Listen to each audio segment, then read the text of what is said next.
Welcome to Path of Exile 2. We'd like to start off by showing some of the gameplay of Act 3, one of the 6 acts in PoE 2's campaign. We're starting here in the jungle depths.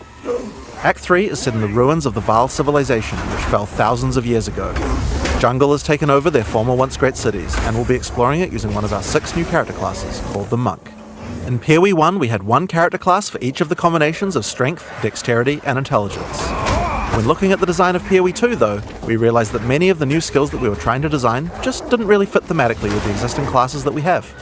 Being a spellcaster with a bear form makes sense for Strength Int, but it doesn't really sound like something that a Templar would do. We realised that since we had new mechanics for every attribute combination, it actually made sense to design new character classes to explore the new themes. In PoE 2, every attribute combination has 2 classes associated with it. Strength Int has the Templar or the Druid, on Dexterity you have the Ranger or the more spear-focused Huntress, and on Dex Int you have the Shadow and the Monk, which Mark is playing here. Each class has its own 3 ascendancies that let you further specialise the class in the way that only that class has access to, but they both start at the same location in the passive tree. The quest rewards you're offered on the 2 variants are tailored to the class, but of course this is PoE. You can still mix and match anything to your heart's content.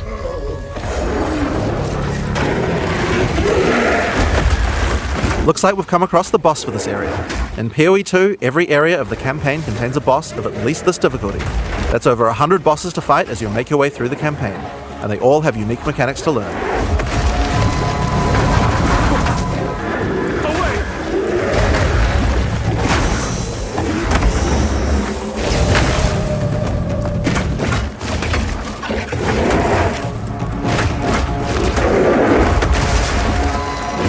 As you've seen from watching Mark fighting, the melee combat in PoE 2 has a very different feel than before. We've done a lot of things to add mobility to combat.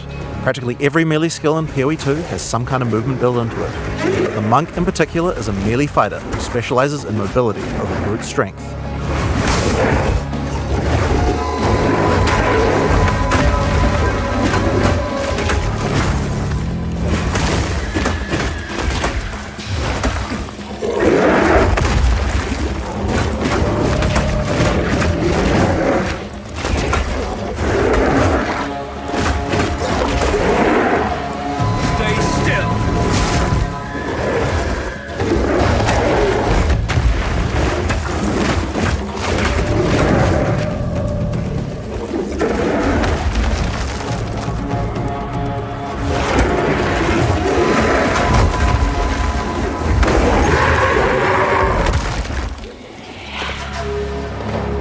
So, as Mark has been playing, you might have noticed these blue markers over enemies. Mark has a skill equipped called Killing Palm. Whenever an enemy has a blue indicator over it, it means that the monster has low enough life to cull with Killing Palm. Successfully executing the cull will give you a power charge. This is an important skill for the Monk, since many of his skills interact with power charges. One of the great things about the skill is that it has a built-in dash forward, which makes it much easier to target the skill at the right point when you need it. We've done a lot of work in PoE 2 to make using skills like this feel satisfying. If you're accidentally targeting slightly off the monster, the skill will automatically lock on to the cullable target, and will even do a small amount of pathfinding around obstacles.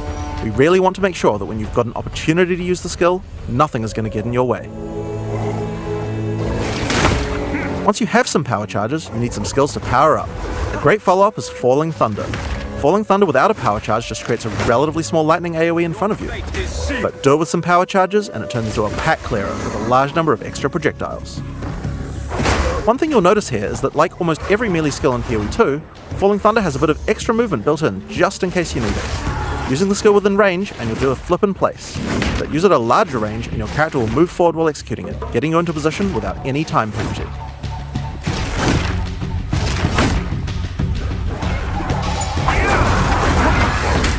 In PoE 2 you also get a short period to redirect your target. Notice how you can start the skill facing one way, then whip the mouse sideways to land the skill in a different direction? In order to get power charges, you're going to first need to get some lower life monsters into a cullable range. You've got a few options. If you want to charge right in, Whirling Assault is a good option. It doesn't do much damage per hit, but it covers a lot of ground. And notice how you can turn as you do it? Generally speaking, you never lose control of your character in PoE 2. If you make a turn at the right time, you can get a couple of extra hits in on the monsters, getting them into range of your cull. Follow up with a Killing Palm, then finish off the rest of the pack with your Falling Thunder.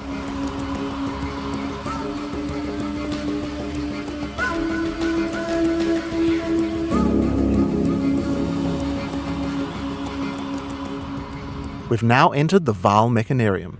This is the place where the Vaal built the various constructs they relied on to power their civilization. Now this is a find! A Vaal ruin that hasn't been looted? I wonder why nobody's been in here before. One useful feature that we've added is the ability to call in NPCs to where you are, to give you more information, help you with quest objectives, and so that you don't have to always go back to town. In this case, we'll call in Alva to find out what to do. This mechanism, if powered with a small soul core, it could open that door. There should definitely be soul cores somewhere around here. They had to power these constructs somehow. As Alpha said, we need to find a soul core to open this door. Let's explore. If you want to shave off some life without getting too close to some of the more dangerous monsters, a good option is Wind Blast. Wind Blast also doesn't do too much damage, but it keeps the enemies back. The closer they are, the farther they're pushed back, so it's a great option for keeping smaller but high damage enemies at bay. Note that the bigger the enemy is, the less they'll be pushed back, so trying to push back some giants isn't going to be effective. And there's the soul core. Let's get back to the door.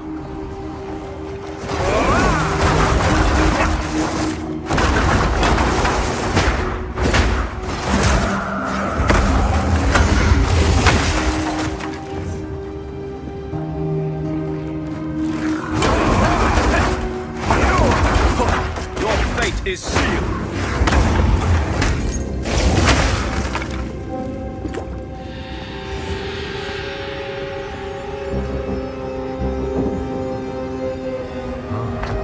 Consider me impressed.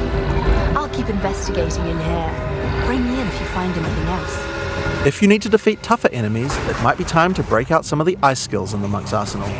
Glacial Cascade creates a wave of ice that moves slowly in front of the player. It's pretty ineffective against fast-moving monsters because most of the damage occurs right at the end of the wave, and so a lot of monsters will just walk right by it.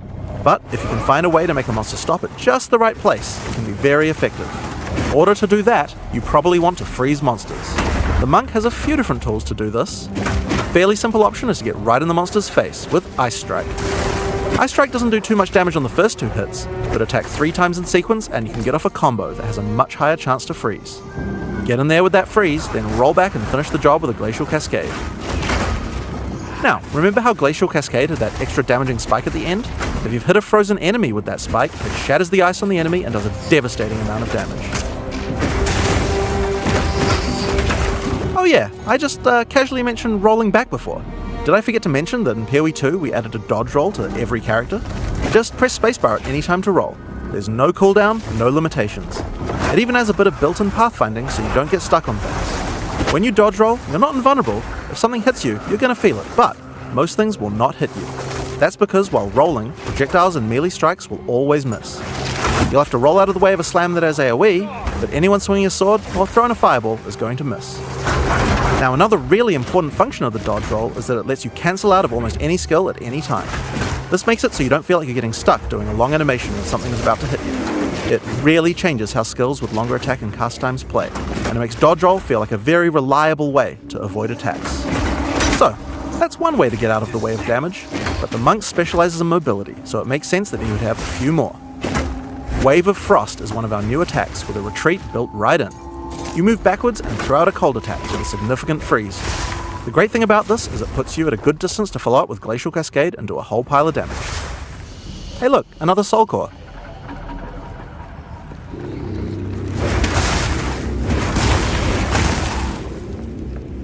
Another skill you can use to get some extra freeze is Shattering Palm. Shattering Palm is another palm strike that puts a small ice bomb on your target. Kill or deal enough damage to the target and the bomb will explode, doing some damage and a significant freeze. It's a great option against bosses where the wave of ice might not be enough to get that freeze off, but you really want to get that Glacial Cascade damage bonus. Get back!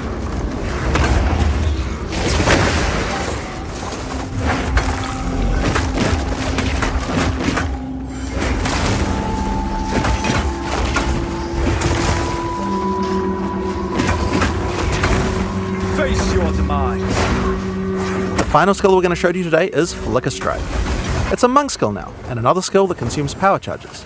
If you've played PoE 1, you know what to expect. It's a great finisher for tough boss fights, and it looks pretty impressive too. Face your demise.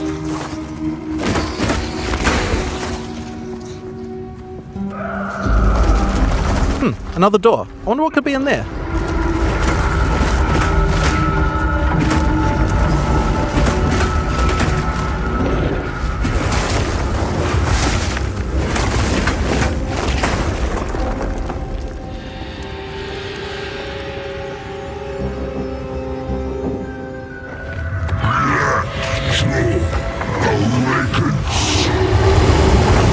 In order to take down this boss, we're going to need all the tools in the monk's arsenal, especially the combo of Freeze and Glacial Cascade.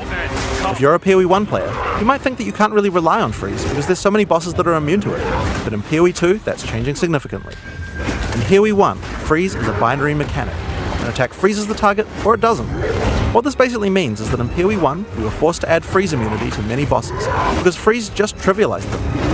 Because of that, freezing was something you only really used while pack clearing, and not something you could rely on as a core part of your build for boss fight. In PoE 2 though, all crowd control mechanics now have internal meters that allow you to build up to a freeze or stun, or whatever other CC mechanic you might be using. It's a little bit like poise from games like Elden Ring, though the meters tend to be a lot smaller than those games. When you freeze an enemy, it increases the amount of freeze you need to do another freeze, but the increased difficulty bleeds away slowly. More freeze will always let you freeze the boss more often, but this system means it will not get out of control in party play or interact badly with other CC mechanics, allowing us to let these kinds of mechanics actually work against all bosses.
Face your demise!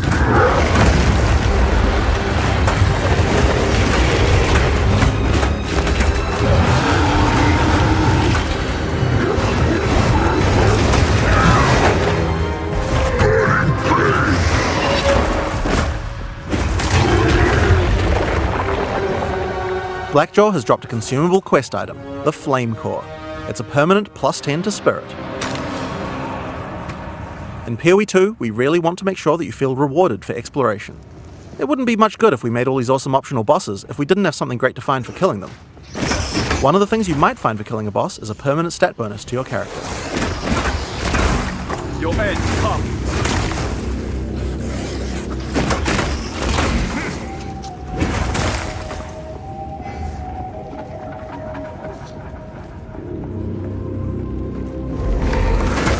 Your fate is sealed!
In order to help us with this next area, we're going to call in a sorceress. Mark's friend Octavian is going to send a friendvite, which we're going to accept, and then they can play together. The Sorceress is the new intelligence-focused character in PoE 2. While the Witch focuses more on occult magic and summoning, the Sorceress is themed around pure elemental destruction. Let's have a look at how she plays. All the vaunted technology of the Vaal, and look where it got them. Dead and buried.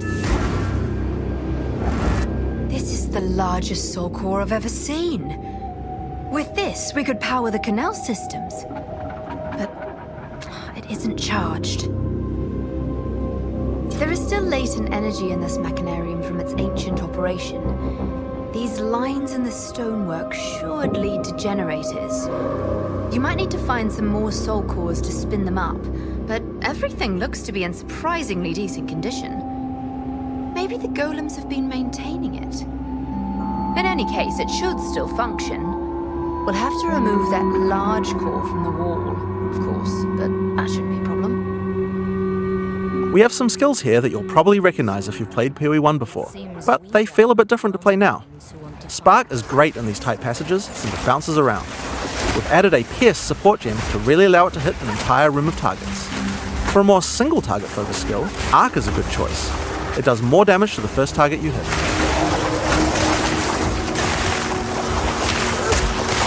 Now, if you find yourself surrounded, it might be good to use Ice Nova.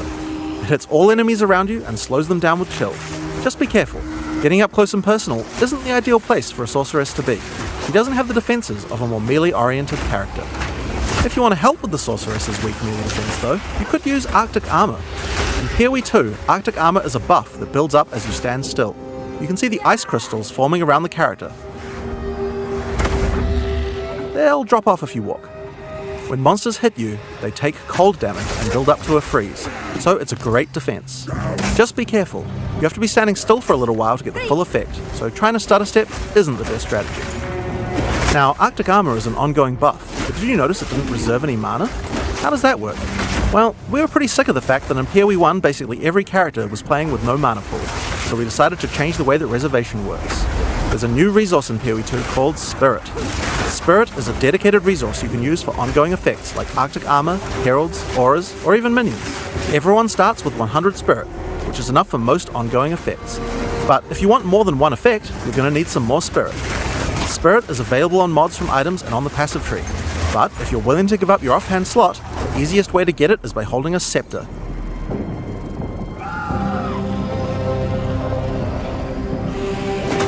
Now, if you want to increase the cold damage you're dealing, you can use a Frost Bomb. It places a bomb on the ground that reduces the enemy's cold resistance while it's ticking down.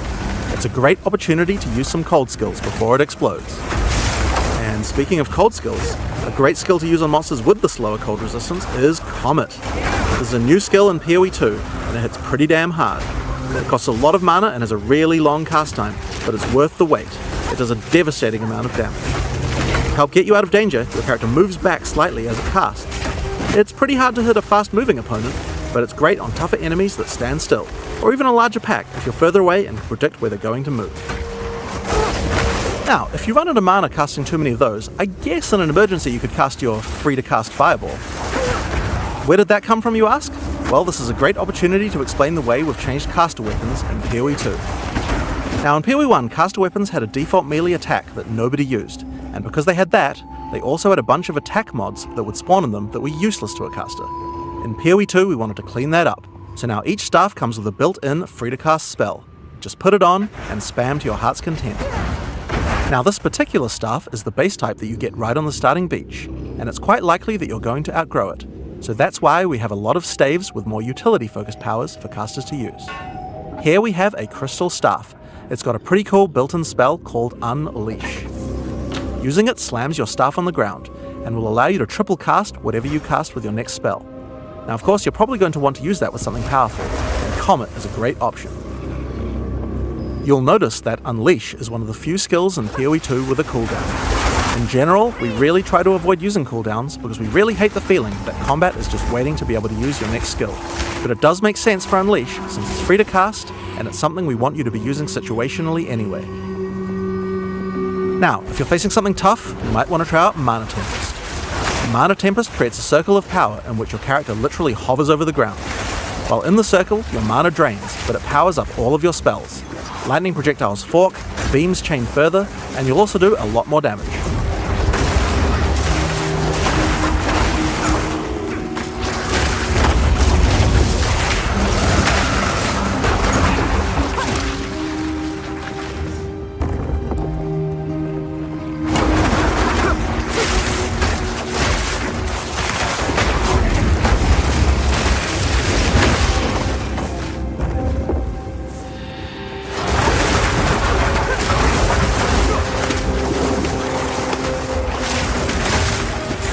So with all of these skills, here's a great combo to try. First, cast Frost Bomb to reduce the target's cold resistance. Then use Mana Tempest to increase your damage. Follow it with Unleash, and then triple cast the Comet to do a truly insane amount of damage.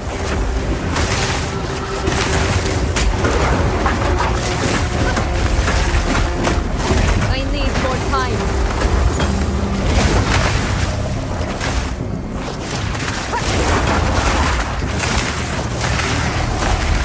This rare monster dropped an uncut gem. This is a good opportunity to talk about how skill gems drop in PoE 2. Instead of dropping specific gems, you can find uncut gems. Just right-click on them and pick whatever skill you want. The gem will come pre-leveled to the level of the area that dropped it, so it's a lot easier to change between skills in PoE 2. This time, I think it might be cool to grab one of our meta gems. Meta gems are skills that can have other skills socketed into them, changing how they work. In this case, we're going to select Cast on Shock. Now, let's equip this thing in the skill screen and choose a spell to trigger with it. I think Comet might be fun. Because Cast on Shock reserves Spirit, we'll need to first disable our Arctic armor. We have to decide if we'd rather have the extra defense or the extra offense of the Cast on Shock using our Spirit. In PoE 2, trigger gems use a system of filling up cast time on each trigger. Basically, if a skill has a short cast time, then we'll trigger it really often. If it's got a long cast time, like this Comet here, it will take a lot longer to trigger. You can see up the top left that there's a counter that says how far it is until your next trigger. And there you are.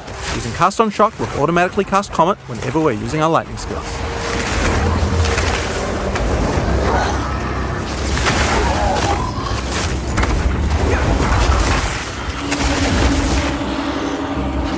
So we've found the generator. Time to power it up.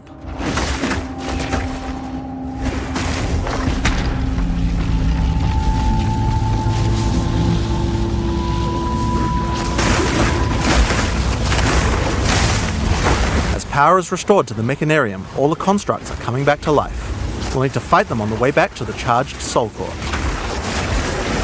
One thing that PoE 1 players might have noticed is that this character has both ice and lightning spells. That's pretty inefficient, isn't it? It's a big no-no for most builds, because any specialization into cold or lightning isn't going to affect the other element. And generic elemental damage increases are not going to be as powerful as focusing on a single element. Well, in PoE 2 we have another major new system to introduce to solve these kinds of problems, and it starts with Weapon Swap. Now in PoE 1, Weapon Swap isn't really used much for its originally intended use case. We imagined that people were going to be swapping in and out between different weapons to deal with whatever situation they were in.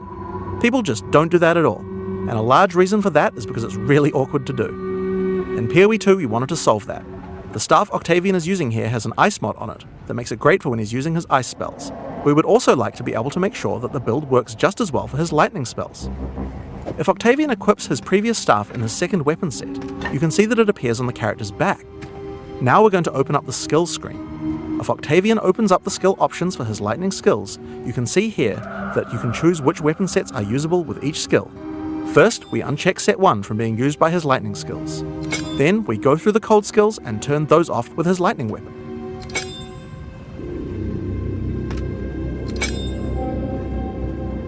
Now, when we use Spark, the character will automatically switch to the lightning staff on his back, and then use the skill.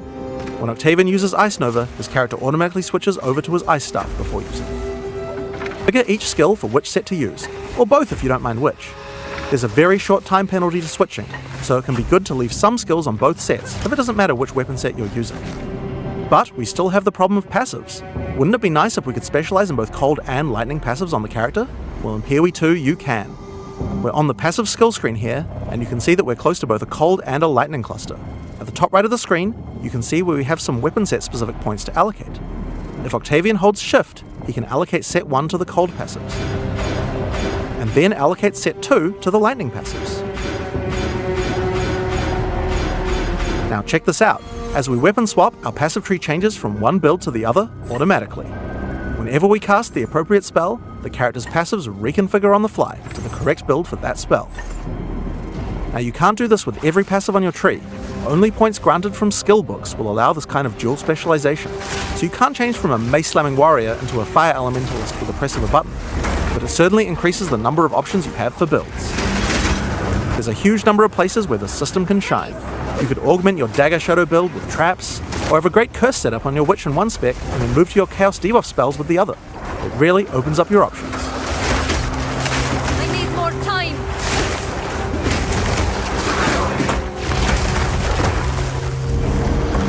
Another fun meta gem to try out is called Barrier Invocation. This works a little bit like the trigger gem I talked about before, but this one charges up as your energy shield is hit by monsters. I think we might like to put an Ice Nova in this one. The more energy shield you lose, the more charge builds up until the point where you're able to cast the skill you socketed instantly. Lose some energy shield, and then at just the right time invoke Ice Nova to cast all the stacked up versions in one cast. If you keep losing shield, you'll build up even more charge for even more casts, so it's a great defensive option in an emergency.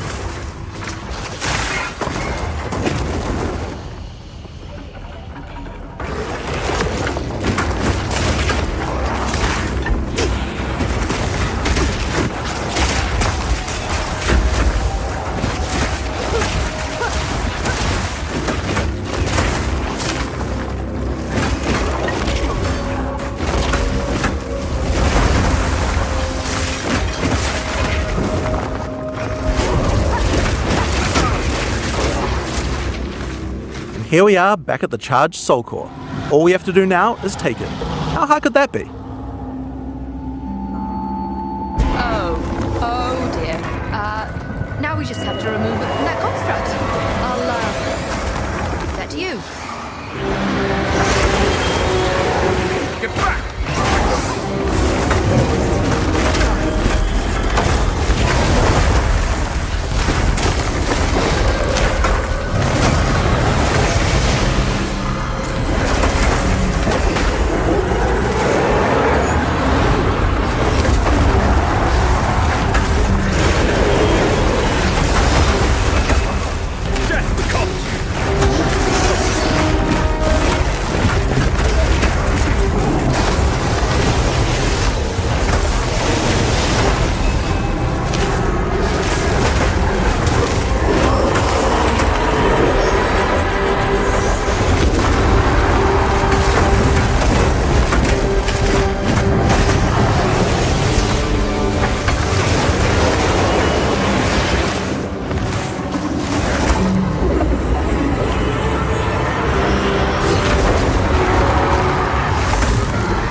So that's Path of Exile 2.